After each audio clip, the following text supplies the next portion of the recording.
आज इस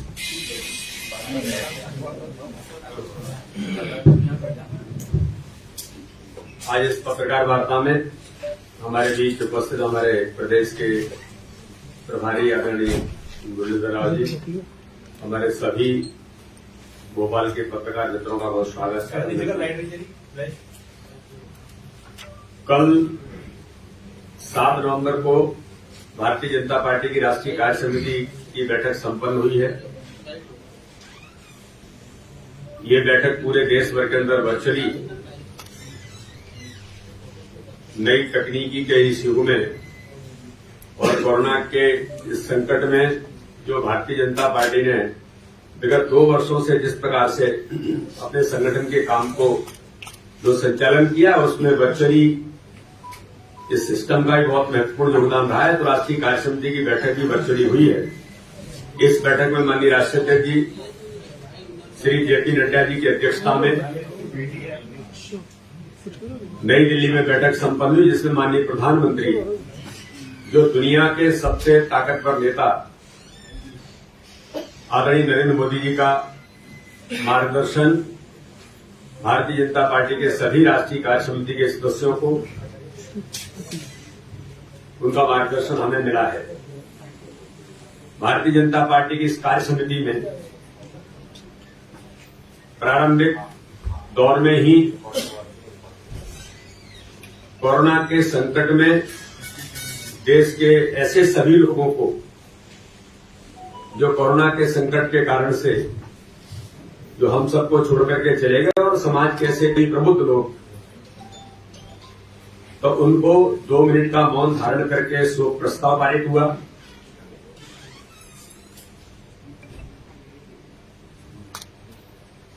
कोरोना के इस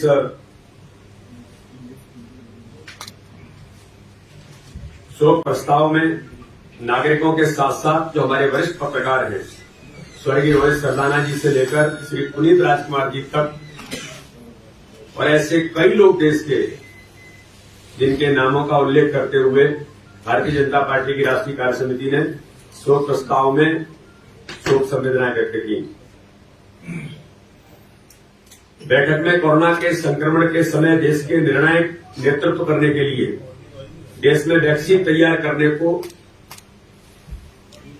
जो देश के लोकप्रिय और जिनको हम विजनरी व्यक्तित्व के तौर पर भारत के लोकप्रिय प्रधानमंत्री माननीय नरेंद्र मोदी जी को, जिन्होंने इस देश के अंदर वैक्सीन तैयार करने की प्रेरणा और संकल्प के साथ दुनिया के सबसे बड़े और सबसे तेज वैक्सीनेशन के अभियान के तहत 100 करोड़ वैक्सीनेशन का आंकड़ा पार करने के लिए कार्यकारिणी के सभी सदस्यों ने खड़े होकर करतल ध्वनि से माननीय प्रधानमंत्री नरेंद्र मोदी जी का धन्यवाद दिया और 100 करोड़ से ऊपर टीकाकरण के लक्ष्य को हासिल करने के लिए भारतीय जनता पार्टी के हमारे सभी सम्मानित पूर्व राष्ट्रीय अध्यक्ष आदरणीय राजनाथ सिंह जी, आदरणीय नितिन गडकरी जी, आदरणीय अमित शाह जी से लेकर सभी लोगों ने मिलकर के माननीय प्रधानमंत्री जी का माल्यार्पण कर इस अवसर पर उनका अभिनंदन किया। भारतीय जनता पार्टी के सम्मानित राष्ट्रीय अध्यक्ष जेपी नड्डा जी ने अपने उद्घाटन भाषण के अंदर मार्गदर्शन किया, साथ में ही पार्टी के आगामी कार्यक्रमों से लेकर एक पॉलिटिकल रेजोल्यूशन राजनीतिक प्रस्ताव राष्ट्रीय कार्य समिति में आया और इस राष्ट्रीय कार्य समिति के प्रस्ताव में कोरोना के खिलाफ लड़ाई, अर्थव्यवस्था, सेवा ही संगठन, सेवा ही समर्पण और पर्यावरण आदि विषयों को समाहित किया गया है। वैसे रिजोल्यूशन जो राष्ट्रीय कार्य समिति ने पारित किया है वो हम सब लोगों के सामने कल आप तक पहुंचा भी है और इस रिजोल्यूशन को उत्तर प्रदेश के हमारे लोकप्रिय मुख्यमंत्री आदरणीय योगी आदित्यनाथ जी ने इसको प्रस्तुत किया और तमिलनाडु के हमारे भारतीय जनता पार्टी के प्रदेश अध्यक्ष श्री अन्नामलाई एवं अन्य वरिष्ठ नेताओं ने इसका समर्थन किया। उन्होंने इस प्रस्ताव को रखा। माननीय राष्ट्रीय अध्यक्ष जी ने कहा कि हम सौभाग्यशाली हैं कि मैं दुनिया के सबसे बड़े लोकप्रिय जननेता और प्रधानमंत्री श्री नरेंद्र मोदी जी का नेतृत्व मिला, जिसके कारण आज न केवल दुनिया में भारत के मान सम्मान में वृद्धि हुई है, बल्कि भारतीय जनता पार्टी भी नई ऊंचाइयों को देश के अंदर छू रही है। और देश को मजबूत, सशक्त और निर्णायक नेतृत्व के लिए यशस्वी प्रधानमंत्री नरेंद्र मोदी जी का आदरणीय राष्ट्रीय अध्यक्ष जी ने भी अभिनंदन किया। पूरे देश भर के अंदर भारतीय जनता पार्टी की राष्ट्रीय कार्यसमिति और माननीय राष्ट्रीय अध्यक्ष जी ने माननीय प्रधानमंत्री जी के अभिनंदन के साथ कहा कि आपने जिस तरह से रोम में G20 और ग्लासगो में COP26 की बैठक में दुनिया को दृष्टि और दिशा दिखाई है, उसकी जितनी सराहना की जाए वो कम है, ऐसा आदरणीय राष्ट्रीय अध्यक्ष जी ने राष्ट्रीय कार्यसमिति में माननीय प्रधानमंत्री जी के अभिनंदन के साथ माननीय प्रधानमंत्री जी को धन्यवाद दिया।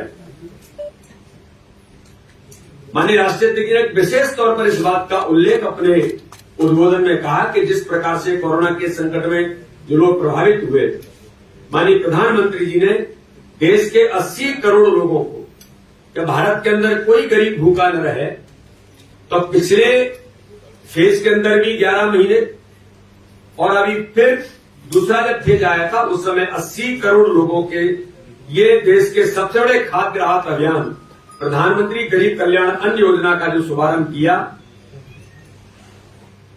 जो मार्च से लेकर के नवंबर तक गरीब कल्याण अन्न योजना से देश के 80 करोड़ लोगों को लाभ पहुंचा, इसके लिए भी माननीय प्रधानमंत्री जी का विशेष अभिनंदन माननीय राष्ट्रीय अध्यक्ष जी ने किया। माननीय प्रधानमंत्री श्री नरेंद्र मोदी जी के नेतृत्व में पूरा देश एकजुट होकर जहां कोविड को परास्त करने की लड़ाई लड़ रहा था, वहीं विपक्ष वैक्सीन और वैक्सीनेशन पर देश एवं देशवासियों को गुमराह कर अपनी निकृष्ट राजनीतिक भूमिका निभाने का प्रयास कर रहा था। विपक्ष कितनी भी राजनीति करे, लेकिन देश के इतिहास में दर्ज होगा कि माननीय प्रधानमंत्री नरेंद्र मोदी जी के नेतृत्व में उनके प्रयासों से देश में स्वदेशी वैक्सीनेशन का निर्माण हुआ, स्वदेशी वैक्सीन का निर्माण हुआ और मुफ्त में देश की इतनी बड़ी आबादी को वैक्सीन मिला। ये भारत नहीं, दुनिया ने भी इस बात की सराहना की है और पूरे भारत के 130 करोड़ लोगों ने इस बात को प्रत्यक्ष अनुभव देश के अंदर किया है। इस बात का विशेष उल्लेख माननीय राष्ट्रीय अध्यक्ष जी ने माननीय प्रधानमंत्री जी के अभिनंदन के साथ कहा। देश के अंदर कई प्रकार के मुद्दे जो आजादी के बाद जिन पर लगातार देश के अंदर चर्चा होती रही, चाहे धारा 370 का इश्यू होगा, राम मंदिर के निर्माण की बात होगी, ट्रिपल तलाक का विषय होगा या फिर नागरिकता संशोधन कानून की बात जहां पर रही होगी, इन सारे बातों के बारे में माननीय प्रधानमंत्री जी के नेतृत्व में देश के अंदर जो ऐतिहासिक कदम और इन मुद्दों पर एक निर्णायक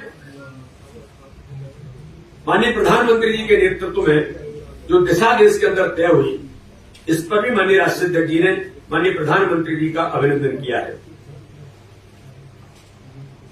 देश के अंदर जिस प्रकार से किसानों के बारे में जो चर्चा होती है, किसान नेता माननीय प्रधानमंत्री जी कहने को तो किसान नेता हुए, कई किसान नेता देश के अंदर हुए हैं, लेकिन माननीय प्रधानमंत्री नरेंद्र मोदी जी ने पिछले 7 सालों में कृषि और किसान कल्याण के लिए जो काम किए उसका उल्लेख भी राष्ट्रीय कार्य समिति में माननीय राष्ट्रीय अध्यक्ष जी ने विशेष तौर पर किया है कि उनके कार्य आजादी के 70 सालों में किसी ने नहीं किए। 2014 से पहले कृषि के बजट में अगर हम आंकड़ा देखते हैं तो 23,000 करोड़ रुपए एग्रीकल्चर का जो बजट था, लेकिन भारत के लोकप्रिय प्रधानमंत्री माननीय नरेंद्र मोदी जी ने इसे बढ़ाकर 1,23,000 करोड़ रुपए का जो हो गया, किसान सम्मान निधि के साथ बिना किसी बिचौलिए के सीधे लगभग 10 करोड़ किसानों को अकाउंट में अब तक 1,55 लाख करोड़ रुपए से अधिक की राशि किसानों के खाते में बिना किसी बिचौलिए के एक क्लिक के आधार पर 10 करोड़ से ऊपर किसानों के खाते में पहुंचाने का एक ऐतिहासिक कदम माननीय प्रधानमंत्री जी ने देश के अंदर उठाया।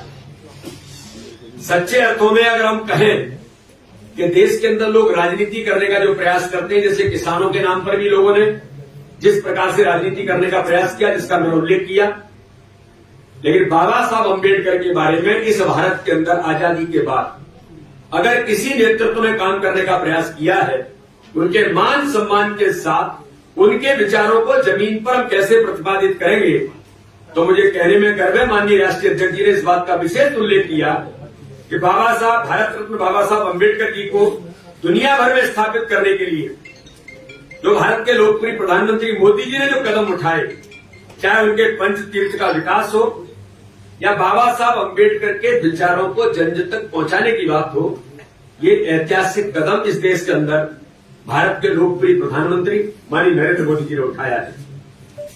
हम लोग हमेशा कहते थे कि देश के अंदर अंग्रेजों के निमित्त जो शिक्षा पद्धति अंग्रेज जो चला करके चलेगा उसी पर काम कर रहे हैं, लेकिन आजादी के बाद किसी ने इस पर विचार चर्चाएं बहुत होती रही, लेकिन नेशनल एजुकेशन पॉलिसी जो आज के भारत के अनुरूप बननी चाहिए, मुझे आप सब मीडिया के मित्रों को बताने में इस बात का गर्व है कि भारत के लोकप्रिय प्रधानमंत्री मोदी जी के नेतृत्व में जो माननीय राष्ट्रीय अध्यक्ष जी ने जिसका उल्लेख किया कि देश की शिक्षा में भारत की मिट्टी की सुगंध से सुवासित शिक्षा कार्यक्रम की शुरुआत पहली बार देश के अंदर हुई है, और एजुकेशन पॉलिसी पर चर्चा होने के बाद, देशव्यापी मंथन होने के बाद एजुकेशन पॉलिसी को लागू करने का ऐतिहासिक कदम जो भारत की आज की अनुरूप आवश्यकता है, माननीय प्रधानमंत्री मोदी जी ने जो उठाया, इसके बारे में भी माननीय राष्ट्रीय अध्यक्ष जी ने उनके इस विशेष अभियान को माननीय प्रधानमंत्री जी को धन्यवाद देने का काम किया है। अगर हम लोग इसके बारे में बात करते हैं कि जिस प्रकार से पंजाब के अंदर या देश के हमारे सिख समुदाय में प्रधानमंत्री श्री नरेंद्र मोदी जी ने सिख भाइयों के हित में जितने कार्य किए हैं, उतने आज तक के इतिहास में किसी नेतृत्व ने नहीं किए। आदरणीय प्रधानमंत्री जी की प्रेरणा से श्री हरिमंदिर साहब के लिए FCRA रजिस्ट्रेशन जो ग्रांट हुआ है, एक बड़ा ऐतिहासिक कदम माननीय प्रधानमंत्री ने उठाया कि उन्हें जो विदेशी योगदान मिलना जो पहले नहीं मिलता था, उसको लागू करके FCRA रजिस्ट्रेशन ग्रांट करने के बाद जो विदेशी योगदान मिलना जो शुरू हो गया, ये ऐतिहासिक कार्य माननीय प्रधानमंत्री नरेंद्र मोदी जी के समय में हुआ, जबकि कई सिख भाई भी शासन में आए, लेकिन किसी ने इस प्रकार के कदम इस देश के अंदर नहीं उठाए थे। पश्चिम बंगाल के अंदर विधानसभा के चुनाव के बाद जिस प्रकार से राज्य सरकार के संरक्षण में हिंसा का तांडव मचाया गया, महिलाओं के साथ अनाचार किया गया, आगजनी की गई और निर्दोष नागरिकों की हत्या की गई, भारतीय जनता पार्टी के कार्यकर्ताओं पर जिस प्रकार से बलात् आक्रमण किए गए, ये निंदनीय तो है ही, इसकी भर्त्सना तो करनी ही चाहिए, लेकिन भारतीय जनता पार्टी के सम्मानीय राष्ट्रीय अध्यक्ष जी ने कहा, हम चुप बैठने वाले नहीं हैं, हम प्रजातांत्रिक रूप से भारतीय जनता पार्टी के कार्यकर्ताओं के लिए निर्णायक लड़ाई लड़ेंगे और कमल पश्चिम बंगाल के अंदर खिलाएंगे। इस संकल्प के साथ माननीय राष्ट्रीय अध्यक्ष जी ने इस राष्ट्रीय कार्य समिति में उन सभी भारतीय जनता पार्टी के कार्यकर्ताओं को जो बंगाल में लोकतंत्र पर आघात करने वाले उस नेतृत्व के खिलाफ लड़ाई लड़ने वाले कार्यकर्ताओं को संबल देने का काम किया है। माननीय राष्ट्रीय अध्यक्ष जी ने जहां पर हम लोग सत्ता में नहीं आए, चाहे वो तमिलनाडु होगा, उड़ीसा होगा, तेलंगाना होगा, आंध्र प्रदेश के अंदर, केरल और पश्चिम बंगाल के अंदर सरकार बनाने के लिए भारतीय जनता पार्टी संकल्पित है। इसका विशेष उल्लेख और भारतीय जनता पार्टी के कार्यकर्ताओं के राज्यों में आह्वान के साथ ताकत देने का काम इस राष्ट्रीय कार्य समिति के अंदर संकल्प के साथ हम आगे बढ़े हैं। महाराष्ट्र में जिस प्रकार से जो महाअघाड़ी की सरकार महावसूली और भ्रष्टाचार में लिप्त है, उसे उखाड़ फेंकते हुए महाराष्ट्र की जनता को निजात दिलानी है। झारखंड और छत्तीसगढ़ में भी सांप्रदायिक तनाव, नक्सलवाद और भ्रष्टाचार चरम पर है। हमें इन राज्यों में भी सरकार की नाकामी का मुद्दा बनाते हुए भाजपा की सरकार बनाएंगे। राजस्थान में आए दिन महिलाओं के साथ अनाचार की जो घटनाएं हो रही है, दलितों पर अत्याचार हो रहा है, लेकिन वहां की कांग्रेस सरकार कानों में रुई डाले बैठी है। ऐसी राजस्थान में भी सरकार बनाने का संकल्प कटिबद्ध होकर के भारतीय जनता पार्टी के कार्यकर्ताओं को माननीय प्रधानमंत्री ने संकल्प दिलाने का काम किया है, माननीय राष्ट्रीय अध्यक्ष जी ने। और राष्ट्रीय कार्य समिति के अंदर जो विशेष प्रकार के अभियान कार्यक्रम माननीय राष्ट्रीय अध्यक्ष जी ने राष्ट्रीय कार्य समिति में डिक्लेयर किए, मैं आपके सामने उनको रखना चाहता हूं कि आगामी समय में 25 दिसंबर भारतीय जनता पार्टी के हमारे लोकप्रिय नेता श्रद्धेय अटल बिहारी वाजपेयी जी के जन्म दिवस के जन्म जयंती के अवसर तक 8 लाख बूथों पर हमारी कमेटी बनी है, लेकिन आगामी 25 दिसंबर तक पूरे देश के अंदर बाकी बचे हुए बूथों पर कमेटी गठन करने का काम, जो हमारी बूथ समिति है उसके गठन करने का काम 25 दिसंबर तक हम पूरे देश के अंदर माननीय राष्ट्रीय अध्यक्ष जी ने भारतीय जनता पार्टी के सभी राज्य की इकाइयों को इसका आह्वान किया है। और पन्ना प्रमुख बनाने का काम भी 6 अप्रैल 2022 तक हम अपने सभी राज्यों में पूरा करेंगे। मध्य प्रदेश भी अपने इस काम में जुट करके इस लक्ष्य को पूरा करने का प्रयास हम सब लोग मिलकर के करेंगे। एक बात का और विशेष उल्लेख जो आपके सामने, जिस बात का उल्लेख आना जरूरी है कि भारत के लोकप्रिय प्रधानमंत्री माननीय नरेंद्र मोदी जी मन की बात का जो कार्यक्रम है, जिसके प्रयास पूरे देश के अंदर लगातार लोगों ने इसकी प्रशंसा की है, मई 2022 तक हमारा ये प्रयास है, जो आह्वान माननीय राष्ट्रीय अध्यक्ष जी ने किया है कि मई 2022 तक देश के हर बूथ पर पार्टी कार्यकर्ता और बूथ के विशिष्ट लोगों के साथ मिलकर मन की बात के कार्यक्रम को सुनने की व्यवस्था हम करेंगे, जिससे जो माननीय प्रधानमंत्री मन की बात कहते हैं, भारतीय जनता पार्टी के सभी कार्यकर्ता पूरे देश के हर बूथ पर इस कार्यक्रम को पहुंचाने का प्रयास हम लोग मिलकर के करेंगे। और वैक्सीनेशन का जो महाअभियान है, जो सेकेंड डोज के बारे में माननीय प्रधानमंत्री जी ने आह्वान किया, माननीय राष्ट्रीय अध्यक्ष जी ने भारतीय जनता पार्टी के कार्यकर्ताओं को जो एक टारगेट दिया है कि घर घर दस्तक अभियान, यानी सेकेंड डोज भी लोगों को 130 करोड़ जनता में जिन लोगों को वैक्सीनेशन होना है, जो पहले डोज में हमने इतिहास बनाया है, इसी प्रकार से भारतीय जनता पार्टी के कार्यकर्ता सरकार के साथ सहयोगी भूमिका में आकर के लोगों को घर घर दस्तक देकर सेकेंड डोज वैक्सीनेशन भी बड़े पैमाने पर हो और लोगों की जान बचाने में, लोगों को इस कोरोना के महामारी के संकट से बाहर निकालने में भारतीय जनता पार्टी के कार्यकर्ता अपनी महत्वपूर्ण भूमिका निभाएंगे। इस दिशा में भी भारतीय जनता पार्टी के आदरणीय राष्ट्रीय अध्यक्ष जी ने देश के सभी कार्यकर्ताओं को अपील और आह्वान किया है कि घर घर दस्तक देकर सेकेंड डोज के वैक्सीनेशन के महाअभियान में अपनी भूमिका निभाएं। जो हमारे उपचुनाव हुए, उनमें सभी उपचुनावों के अंदर भारतीय जनता पार्टी को जो जीत मिली है, उन सारे कार्यकर्ताओं को, उन राज्य की इकाइयों को, सबको माननीय राष्ट्रीय अध्यक्ष जी ने इस बात का धन्यवाद दिया है। कितने बजे तक चलेगी? हो गया। इसी प्रकार से माननीय राष्ट्रीय अध्यक्ष जी के साथ माननीय प्रधानमंत्री जी ने जो उद्बोधन दिया, वो सारी बातें आपके सामने कल भी उल्लेखित हुई है।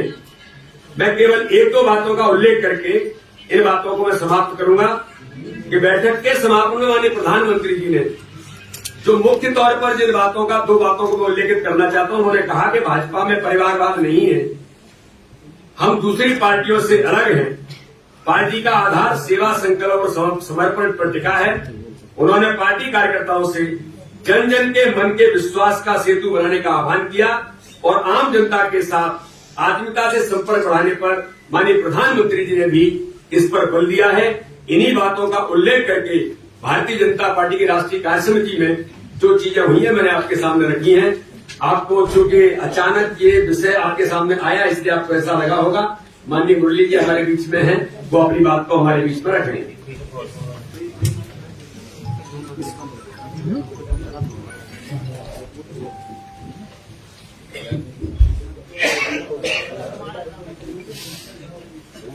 सभी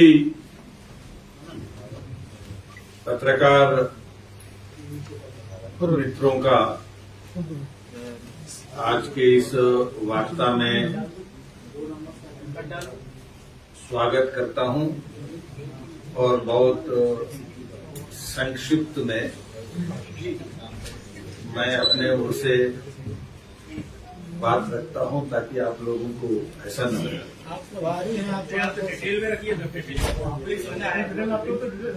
आपसे डिटेल सुन लेंगे। अध्यक्ष जी से तो थोड़ा आगे होगा। यार, पत्रकारों के साथ थोड़ा सावधान रहना पड़ता है, क्योंकि आप सोचिए कि हम लोग है ही नहीं। आप लोगों का समय सबसे महत्वपूर्ण है। एक तो मध्य प्रदेश में जो अभी हाल ही में संपन्न हुआ चुनाव,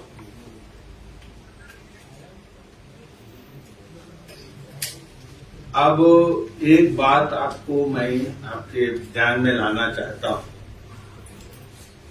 पहले भी हमने बताया था,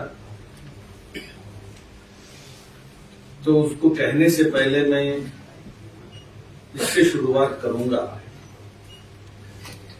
कि मध्य प्रदेश में पार्टी के नेतृत्व में चलने वाला सरकार, शिवराज सिंह जी के सीएम के नेतृत्व में चलने वाली सरकार और हमारे प्रदेश अध्यक्ष विष्णुदत्त जी के नेतृत्व में चलने वाली पार्टी, ये दोनों जिस समन्वय के साथ, जैसे एक रस्सी में दो जो धाराएं होती है और उनके बीच में जिस प्रकार के समन्वय रहता है और जो कसाव रहता है, उसी प्रकार के इस चुनाव में एक तरफ सरकार और दूसरे तरफ पार्टी पूर्ण रूप से गतिशील और सक्रिय और प्रभावकारी भूमिका निभाया है। और जिसके रहते हुए आपको भी ध्यान में है कि जिन क्षेत्रों में हम चुनाव जीते हैं, विशेषकर पृथ्वीपुर और जोवट, ये पार्टी की दृष्टि से कोई मजबूत इलाके नहीं माने जाते रहे। और चुनाव से पहले कई लोगों को एक प्रकार से धारणा रही है कि बड़ा कठिन है और बड़ी चुनौतीपूर्ण है, और ऐसे दो चुनाव क्षेत्रों को जहां न केवल वर्तमान में ऐतिहासिक दृष्टि से भी हमारी पार्टी कोई बहुत अच्छा ट्रैक रिकॉर्ड रखने वाला क्षेत्र नहीं था, तो मैं संपूर्ण श्रेय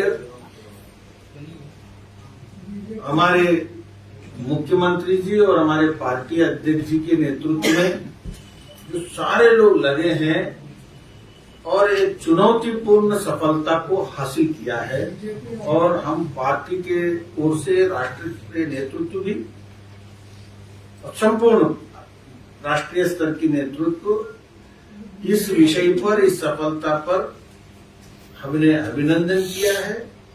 और यह रेखांकित करने वाला विक्ट्री है। It is not an ordinary victory, we feel it as extraordinary victory. Khandwa में रिटेन किया, और उससे भी ज्यादा ये दो क्षेत्रों में जिस प्रकार से हमने विजय हासिल किया है, ये कार्यकर्ताओं के भविष्य में मनोबल बढ़ाने वाला, हौसला बढ़ाने वाला ये रहा है। और दूसरे महत्वपूर्ण जो मैंने शुरुआत में कहा आप लोगों के सामने,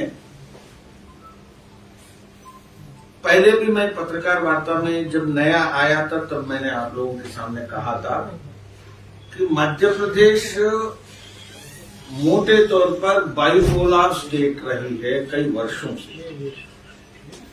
दो ध्रुवीय राजनीति, एक तरफ भाजपा, दूसरे तरफ कांग्रेस। पहले कभी कांग्रेस की पलड़ा और हम विपक्ष के नाते प्रभावी थे, लेकिन दो ध्रुवीय, और अभी हम प्रभावी हैं तो कांग्रेस मजबूत है। तो एक दो ध्रुवीय राजनीति को हमने मध्य प्रदेश में वर्षों से देखा,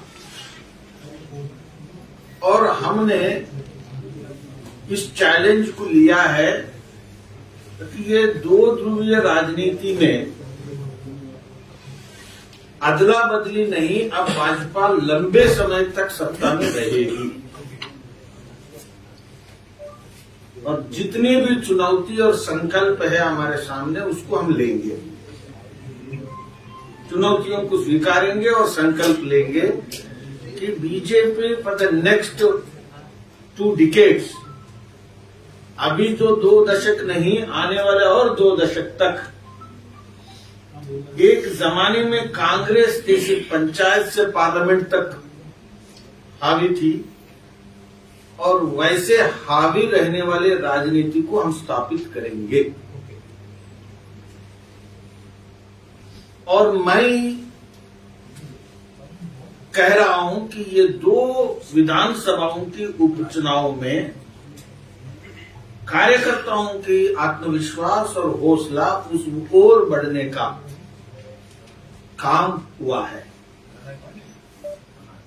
और इस संदर्भ में मैं कहूंगा कि we are embarking on a strategy. मैं पहले भी कहा और मैं अभी कह रहा हूं, हम उस रणनीति पर कदम रखे हुए हैं और रख रहे हैं, वो है एडिंग 11% वोट टू बीजेपी। हम अब आने वाले दिनों में 50-51% पर हमारा वोट शेयर रहना है। हमारा जो आगे के पार्टी के लिए, प्रदेश की इकाई के नेतृत्व के लिए हमने चुनौती ये स्वीकार किया है और उस ओर कदम बढ़ा रहे हैं। मैंने पिछली बार प्रकारांतर में इस प्रकार की बात कही है कि बीजेपी टारगेट विल बी 50% मोर, 50+%।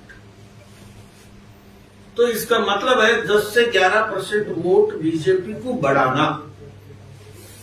और ये 2 उपचुनावों ने हमें इस ओर बढ़ाने के लिए कार्यकर्ताओं को प्रेरित कर दिया है। और इसको हम आने वाले दिनों में कैसे करने जा रहे हैं,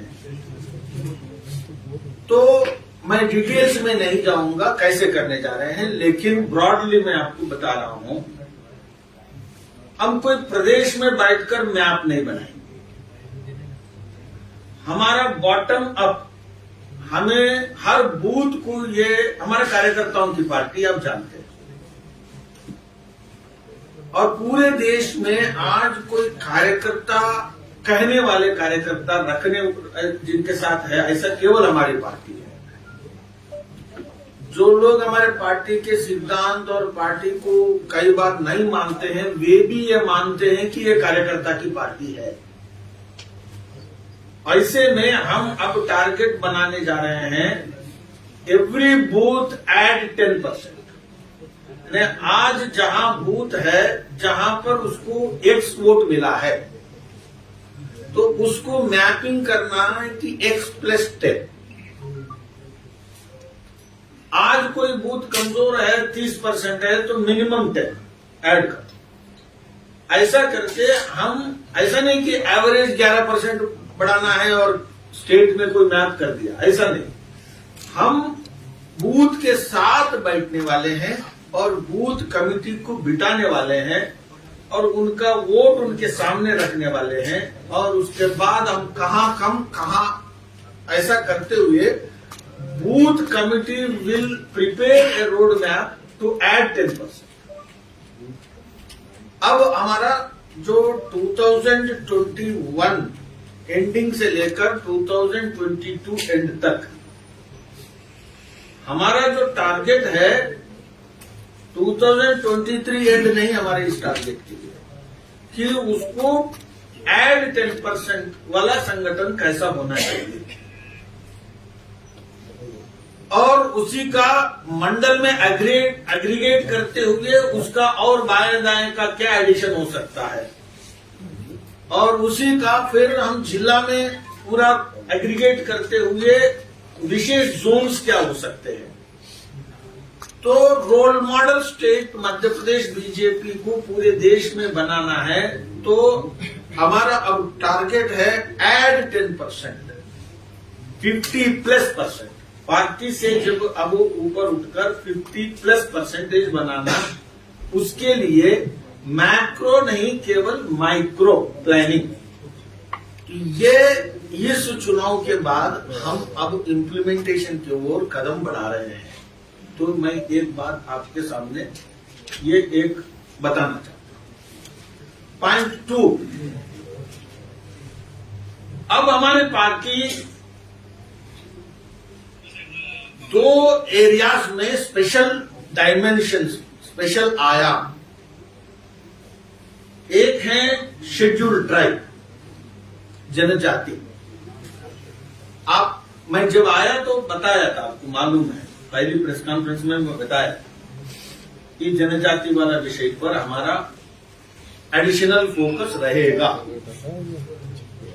क्योंकि हमने उस समय की हमारी जो स्थिति है, हम सरकार ना बनाने के पीछे उस समय हम जितनी सीट जीतना है नहीं जीत पाए, इसके पीछे सब आकलन करने के बाद we have found what is the area where we need to focus. तो हमने एसटी कहा, और आपने गत 2-3 महीनों में जो देखा है कि BJP government and BJP party both in their own way ST पर फोकस करना शुरू हुआ है, और आपको ध्यान में आया, और जोवट में उस लाइन को समर्थन मिला है। आदरणीय मुख्यमंत्री जी और हमारे प्रदेश अध्यक्ष झाबुआ में स्पेशल प्रोग्राम किया, और अमित शाह जी के नेतृत्व में जबलपुर में स्पेशल प्रोग्राम किया। देखिए, इस देश की जनजाति is not equal to the tribals of America, original inhabitants of America. No, there is no equality. Indian tribals are part and parcel of Indian cultural history and traditions. They have never been, treated as inhabitants versus. BJP stands for this cultural tradition and its diversity. India में tribals की existence और survival, ये DNA का झगड़ा नहीं है, ये backwardness का झगड़ा है। अमेरिका में डीएनए के झगड़ा है, हमारा डीएनए का झगड़ा नहीं। ऑस्ट्रेलिया में डीएनए के झगड़ा है, हमारा डीएनए का झगड़ा नहीं है। इसीलिए हम इस विषय को ले लिया है, और 15 नवंबर को इसी दिशा में आदरणीय प्रधानमंत्री जी नरेंद्र मोदी जी शामिल होने जा रहे हैं। We have taken up this challenge not vis-a-vis Congress. Congress is nowhere. For us, it is not a Congress versus, and it is not electoral. It is something different, a cultural diversity and part of DNA, and addressing the backwardness issue. तो इसीलिए उनकी संस्कृति और उनकी पहचान और उनके मुद्दे और उनकी संवेदना, उसका पेशा कानून हो, और उनके जंगल के अधिकार हो, वन उपज के अधिकार हो, और उनकी शिक्षा के विषय में हो, और उनके रोजगार के विषय में हो, हमें 360 डिग्रीज के लाइन स्ट्रेटेजी बनाकर आ रहे हैं। और बाय द टाइम 2022 एंड होते होते हमारी ये सारी चीजों को हासिल करेंगे, और जनजाति समाज भाजपा के बीच में कोई और गैप नहीं रहेगा। So this will be a strategy for BJP, both government led by Shivraj ji and the party led by Vishnu ji. So this is going to be a challenge and strategy for the BJP. मैं एक बात आपको, एक dimension हम उसी line में जाने वाले हैं, वो है शेड्यूल्ड कास्ट आउटरीच। क्योंकि हमारा कमिटमेंट अगेन सोशल है, कल्चरल है, और बैकवर्डनेस के साथ है। हमारे मोदी जी ने जैसे पंचतीर्थ के बारे में कहा, और शिवराज जी ने अंबेडकर जी के साथ जिस प्रकार से जोड़ा सरकार का, अब आने वाले दिनों में BJP special focus again and outreach will be on SCs. Party scheduled caste के बस्तियों में और उनके मुद्दों के साथ जाएगी और पहचान बनेगी और हमारे पार्टी शेड्यूल्ड कास्ट के लिए लड़ने वाली पार्टी है, ये रहेगा। और ओबीसी और एमबीसी ये सब चीजों के बारे में हमारा कमिटमेंट है और हम आगे बढ़ेंगे। तो मेरा जो कहना है कि बीजेपी, मैंने 3 डायमेंशंस बताया। एक, संगठन के ओर से पूरे समाज में हर बूथ में 10% वहां मैपिंग होगी, और सेकंड, स्टेट में मार्जिनलाइज्ड और बैकवर्ड सेक्शंस में एसटी, एससी और ओबीसी में हम फोकस करेंगे। और एक इम्पॉर्टेंट है कि हमारा एस्पिरेशनल यूथ, मध्य प्रदेश को उत्तम प्रदेश और मध्य प्रदेश को न्यू इंडिया में एक नए मजबूत स्थान देना है, तो इसके विषय में फ्यूचरिस्टिक एस्पिरेशंस के साथ ये ऑर्गेनाइजेशन को करने का काम किया है और करने वाला है।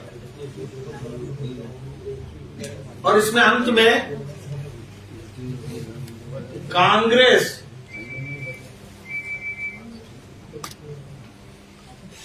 हमारे लिए कोई चुनौती नहीं, क्योंकि कांग्रेस हमारे लिए चुनौती इसलिए नहीं है। कांग्रेस इन रिसेंट ईयर्स, मैं बहुत सोच समझ कर कह रहा हूं, कांग्रेस इन recent years it has become a family, it has become a party of dynasty, party of dynasts, और party aligned with dynastic interests, और उनका पूरे देश के फ्रीडम फाइटर्स के साथ, पूरे समाज के सभी वर्गों के साथ और समाज के एस्पिरेशंस के साथ कोई जुड़ा नहीं है। मिडिवियल और पास्ट फ्यूडलिस्टिक ट्रेडिशंस के साथ वो लिंक्ड है। Party has not been able to really become democratic. और दूसरा, जिसका कोई खानदान नहीं है, जिसका कोई बड़ा परिवार नहीं है, जिसका राजा रजवाड़े नहीं है, उसके लिए पार्टी के पास अपॉर्चुनिटीज नहीं है। This is point 1। Point 2, party in recent years it has become the party of, जिसको कहते हैं narrow fundamentalistic communal ideologies. Osama bin Laden ji से लेकर कट्टरवाद के साथ लड़ने के अलावा, लड़ना नहीं लेकिन उसके साथ जोड़ना, देशभक्ति के साथ नहीं और देशभक्ति के विरोध में खड़ा होना, ये हम कांग्रेस के ये सारे चीजों को लड़ेंगे और एक्सपोज करेंगे। और उसके कारण से, और अंत में मैं एक बात कहूंगा, in our fight of growth, कि हम जो बढ़ने के रास्ते में, हमारे कार्यकर्ता और हमारे नेता और हमारी सरकार तो खूब मेहनत कर रहे हैं, खूब सहयोग कर रहे हैं, लेकिन साथ साथ दिग्विजय सिंह जी और कमलनाथ जी, विशेषकर दिग्विजय सिंह जी, बहुत हमारा साथ दे रहे हैं।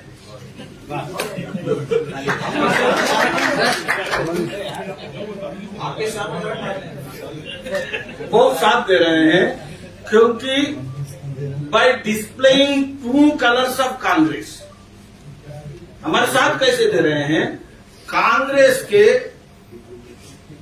उस रंगों को समाज के सामने रखने वाले जो ट्वीट्स है, जो बातें हैं, वो सब कहते हुए भारतीय जनता पार्टी का जनाधार बढ़ाने के लिए जो हमारे कार्यकर्ता काम कर रहे हैं, उसको खूब सहयोग दे रहे हैं। धन्यवाद। सर, राष्ट्रीय कार्य समिति में मोदी जी ने ये कहा कि हवा में ना उड़े, जमीन में अपनी योजनाओं क्या लगता है मध्य प्रदेश में हवा में भाजपा के नेता? यार देखो, एक बात बताओ कि आप जैसे साथ में रहते हुए हमें हवा में उड़ने का मौका ही नहीं देने वाले आप।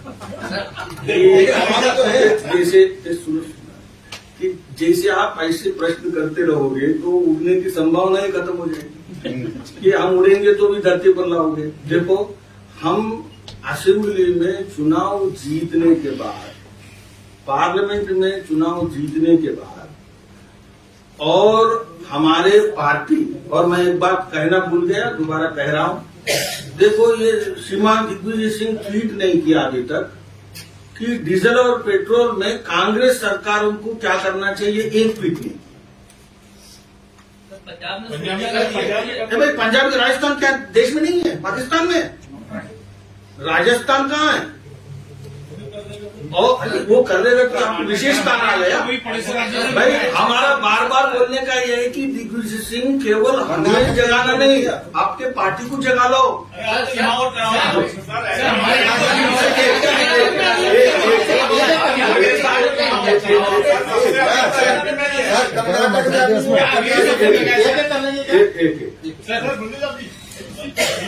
मामले में आपके गृह राज्य तेलंगाना में वहाँ के सीएम ने, वहाँ के आपके प्रेसिडेंट को, जो संजय कुमार है, जो भाजपा के अध्यक्ष है, उनको जवान काटने की धमकी दी है।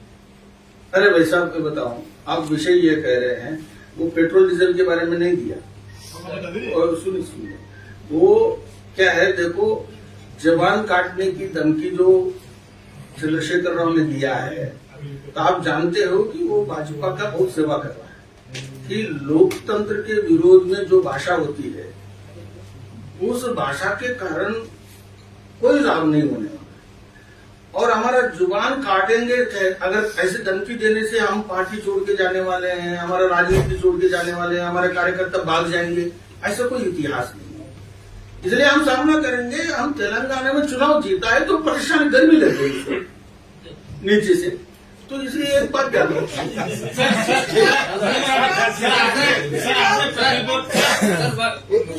आप जो हमारे दो चीजें आपने शुरुआत में एक बात पहले कि आपने टिकट की बात कही कि आप जो है बाईपोल जो अभी तक नहीं चल रहा है, यहाँ का ट्रेडिशन, उसको चेंज करेंगे। और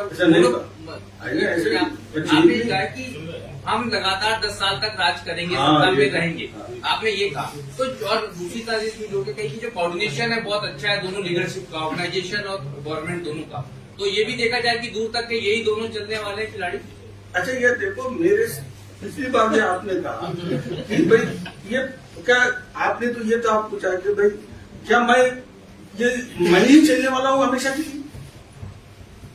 जैसे आप प्रभारी हो, ये दोनों ही हमेशा चलेंगे, तो इसका मतलब है प्रभारी में मैं हमेशा चलूंगा। तो ये हमेशा चलना ना मेरे लिए अच्छा है, ना इनके लिए अच्छा है, ना उनके लिए अच्छा है। देखो, ये मैं एक रिलेटिव टाइम फ्रेम में कह रहा हूं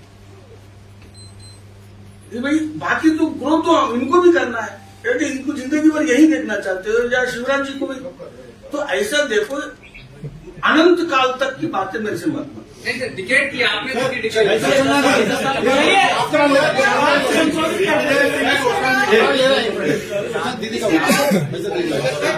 You said that BJP is the party of workers.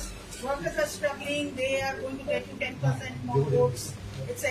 But why are you not giving your tickets to the workers? The person you got from Samajwadi Party won 3-4. The person you got from Congress won Jobat. But your own party candidate in Raigao lost the elections. Again, your party candidate who won the election in Khandwa did so by a huge drop of margin. Why are people not supporting your party workers where they are getting candidates? देखिए, एक बात ध्यान रखिए कि आप हमेशा जब भी कोई प्रश्न पूछते हैं तो आप अच्छे प्रश्न पूछ रहे हैं, लेकिन पूछते समय थोड़ा होमवर्क करना चाहिए। मैं जब गेम खेलता हूं तो आप एग्रीगेट में देखना चाहिए। भाई मान लो मैं खेल में कोई 2 लोगों को, बाहर से आए हुए लोगों को मैंने कार्यकर्ता बनाया और दे दिया, और उसी के कारण से मेरा पार्टी का कैरेक्टर बदल गया, डीएनए बदल गया, ऐसा नहीं देखना। सुनिए। आपका पार्टी वोट अरे भाई साहब, आपने प्रश्न पूछा, मेरे को हर पॉइंट पर टेस्ट मत करो, एग्रीगेट टेस्ट करो।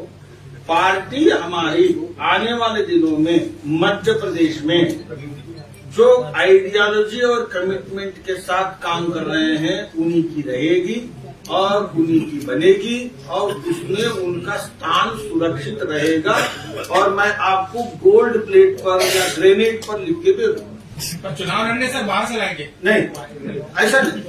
ऐसा है देखो कि चुनाव एक राजनीति है, रणनीति है। इसमें हमें 150 क्षेत्रों में लड़ते हैं, 200 चुनाव क्षेत्रों में लड़ते हैं, तो उसमें 10-5 जगह हम ऐसे कुछ चीजें करते हैं तो जिसके कारण पार्टी की रणनीति और पार्टी का कैरेक्टर और पार्टी का तासीर बदल गया।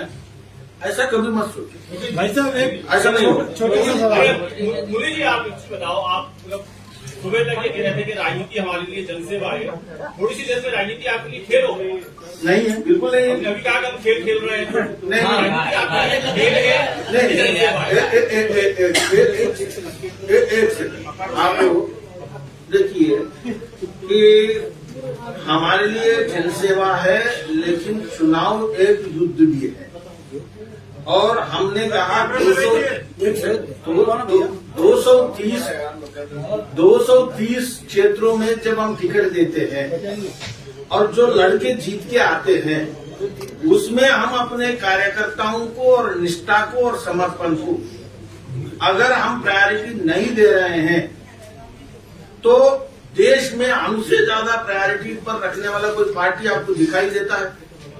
तो देखो, ईमानदारी से कहो कि भाई हम एक जगह पर थोड़ा सा एडजस्ट किया तो इसका मतलब हमारा पार्टी का कैरेक्टर बदल गया, ऐसा नहीं। 28 एडजस्ट करे आपने। नहीं, रायगांव में क्या वर्मा को लगा था। सही कहा।